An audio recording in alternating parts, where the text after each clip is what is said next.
ఆనాడు బాంబు పేలుళ్ళలో నేను బతికాను అంటే వెంకటేశ్వర స్వామి వారు దయచేత బతికాను.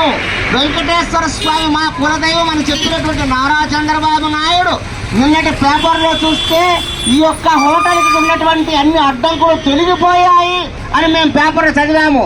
ఇప్పటికి 4 నెలలుగా Tirupati mayor, commissioner, TUDA chairman, TTD EO, TTD chairman, governor, collector, CM, deputy CM, PM, కేంద్ర అమిత్ షా గారికి మరియు ద్రౌపది ముర్ము గారికి కూడా మేము లెటర్లు రాశాము.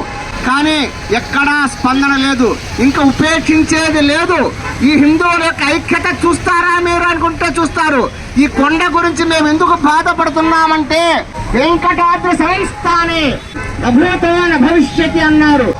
1200 సంవత్సరాల క్రితమే ఈ కొండను నడిస్తే అపవిత్రం అవుతుంది అని భగవద్ రామానుజాచార్యులు మోకాళ్ళతో నడిచినటువంటి పర్వతం ఇది. ఈ యొక్క కొండ శేషాచల పర్వత శ్రేణువులు ఈ 7 కొండలు ఎంతో పవిత్రమైనదని నాటి నుంచి కాపాడుకొస్తున్నాం. బ్రిటిష్ వాళ్ళు అన్ని సంవత్సరాలు మనల్ని పీడించుకున్నా ఎవడు కొండ జోలికి రాలేదు. మహంతులు పెట్టాడు, కప్పం మాత్రం కట్టించుకున్నాడు. తుర్ష్కులు, మొఘలుడు ఎవరు ఏమి చేయలేరు. దరిద్రం హీనస్థితి ఎవరంటే మన హిందువులం, మన భారతీయుల పరిపాలనలోనే మనం ఈ స్థితికి వచ్చాము. బయట వాళ్ళ వల్ల కాదు, మన వల్లే మన వాళ్ళే మనకు వెన్నుపోటు పొడుస్తున్నారు. హిందువులారా, దీనికి కారణం మనలో ఐక్యత లేకపోవడమే. అందరూ సమానమే కాదని చెప్పడం లేదు. ధర్మానికి ఎవడడ్డొచ్చినా సరే అడ్డంగా నరికైనా వెళ్ళాలి అన్నదే ధర్మం చెప్తా ఉంది. మీరు కాబట్టి తెలుసుకోండి దీని గురించి. పురాణితుడు శృంగారరాయుడు చెలువ మీరిన కొండ, పనిరాజు పేరిటి పసిడి కొండ, ఘన పుష్పజాతులెల్ల పూజింపగల కొండ, ఆళ్వారులకు నిజ వైకుంఠమైన కొండ, గొడ దురితముల్బాయు కోనేరు గల కొండ, చిలుకలల్ కోవెలల్ చలరియారడి కొండ, మృగరాజు కోట్లను మెలుగు కొండ, అసుర వైరులకు ప్రత్యక్షమైన కొండ, ఏను కొడగంటి శ్రీ వెంకటేశ్వరుని కొండ అని అప్పట్లో ఆళ్వారు ప్రతిష్ఠించారు. ఈ పవిత్రతని కులశేఖర ఆళ్వారు అన్నట్టు ఈ తిరుమల క్షేత్రంలో చీమగానైనా, మనిషిగానైనా, దోమగానైనా, చివరికి మట్టి రేణువుగానైనా పుడితే చాలు మా జీవితం ధన్యమైపోతుందని ఆ కులశేఖర ఆళ్వారు నాడు చెప్పాడు.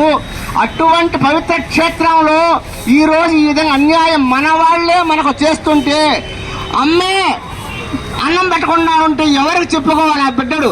ఆ స్థితిలో మనం ఉన్నాం. మన ముఖ్యమంత్రి, మన ఉప ముఖ్యమంత్రి మనకు అన్యాయం చేస్తుంటే మనం ఎవరికి చెప్పుకోగలము? కాబట్టి హిందువులారా ఐక్యం కండి. మన తిరుమల మనమే రక్షించుకుందాం. అసురులు ఎక్కడో లేరు, మనలోనే ఉన్నారు ఈ అసురులు. ఈ అసురులకు వైరి ఆ వెంకటేశ్వర స్వామి కళ్ళు తెరువు, మాలోకి నువ్వు ఆవహించు, మమ్మల్ని భగవంతుడు చేసి ఈ యొక్క తిరుమల క్షేత్రాన్ని రక్షించే అదృష్టాన్ని, శక్తిని మాకు ప్రసాదించు. కలియుగంలో దేవుడు ప్రత్యక్షమవుడు. కేవలం ఇటువంటి వారి ద్వారానే ఈ యొక్క కార్యక్రమం జయప్రదమయ్యి ఈ యొక్క ఉమరాయి ఉండొచ్చు, ట్రైడాట్ ఉండొచ్చు, ముంతాజ్ ఏదైనా సరే ఈ పర్వత స్థానంలో కట్టద్దండి. మేము వ్యతిరేకం కాదు హోటల్ కట్టడానికి, ఉద్యోగాలకు వ్యతిరేకం కాదు. కేవలం ఈ 67 ఎకరాలు కొండ చుట్టూ స్థలాన్ని వదిలేయండి అయ్యా బాబు, మీకు పుణ్యం ఉంటుంది. రేణుగుంట, కరగంబాడి మొత్తం స్థలం దండిగా గవర్నమెంట్ స్థలం కట్టుకోండి, హోటల్స్ వద్దని చెప్పాల. నారా చంద్రబాబు నాయుడు గారు, పవన్ కళ్యాణ్ గారు సభాముఖంగా మళ్ళీ మళ్ళీ మళ్ళీ మిమ్మల్ని హెచ్చరిస్తున్నాం. దయచేసి వీటికి మీరు ఇచ్చిన జీవోలు రద్దు చేయకపోతే ఈ యొక్క ప్రబంధనాన్ని మీరు చవి చూడాల్సి వస్తుంది. ఇది స్వామివారి పాదాల ముందు భీష్మ ఏకాదశి రోజు మేము చేస్తున్న భీష్మ ప్రతిజ్ఞ.